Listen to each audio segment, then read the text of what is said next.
कृष्ण। किसी भी कार्य को टालना नहीं चाहिए। आइए एक छोटी सी कथा है, सुनते हैं। महाराज युधिष्ठिर अपने राज्य कार्य में व्यस्त थे। थोड़ी देर में उनके पास एक ब्राह्मण कुछ भिक्षा कुछ मांगने के लिए आए। ब्राह्मण खड़े थे। युधिष्ठिर महाराज जी जब देखे तो उन्होंने ब्राह्मण देव को नमस्कार किया और बोले, भगवान, आज तो मैं राज्य कार्य से बहुत व्यस्त हूँ, आप बुरा न माने, आप कल आए, आप जो भी मांगेंगे हम आपको देंगे। ब्राह्मण चले जाते हैं और महाराज युधिष्ठिर अपने कार्यों में फिर से व्यस्त हो जाते हैं। कुछ समय बाद नगाड़े दुदुम्भी की आवाज आती है, बाजे की आवाज आती है। पूरे नगर में बाजे बजने लगते हैं। उन बाजों की, उन मंगल ध्वनियों की आवाज महाराज युधिष्ठिर के कान में पड़ती है। महाराज युधिष्ठिर कहते हैं, बोलते हैं सेवकों से कि भाई ये कैसी दुदम्भी बज रही है, ये कैसे नगाड़े बज रहे हैं, ये मंगल कार्य क्या हो रहा है हमारे राज्य में, जरा पता करो।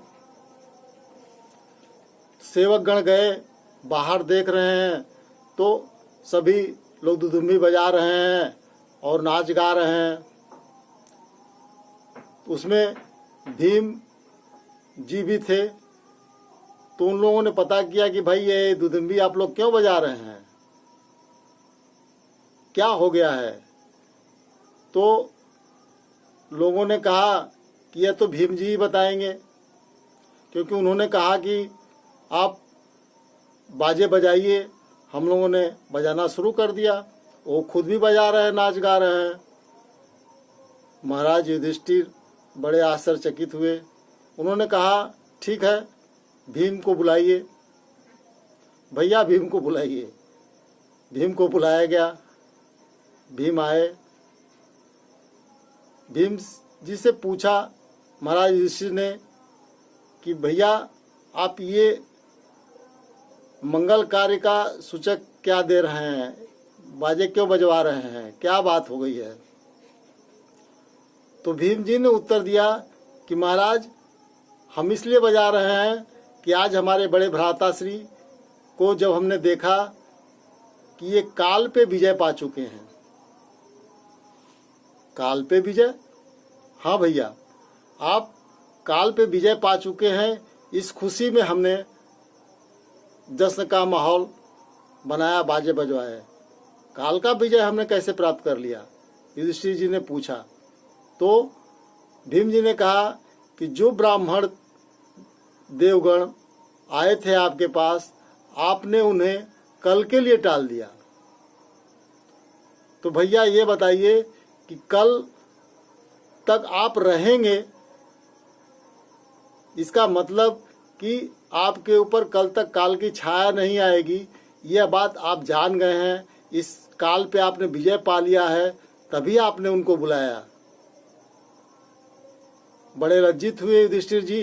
बोले कि भैया भीम, आप महान हो, मेरी गलती है, मुझे कल के लिए नहीं टालना चाहिए था।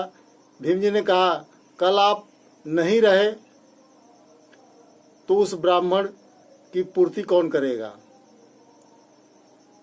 तो भीम को युधिष्ठिर जी ने आंखों में आंसू आ गए और अपने गले से लगाया और कहा कि नहीं, यह हमारी गलती थी जो हमने ब्राह्मण देव को कल के लिए टाल दिया।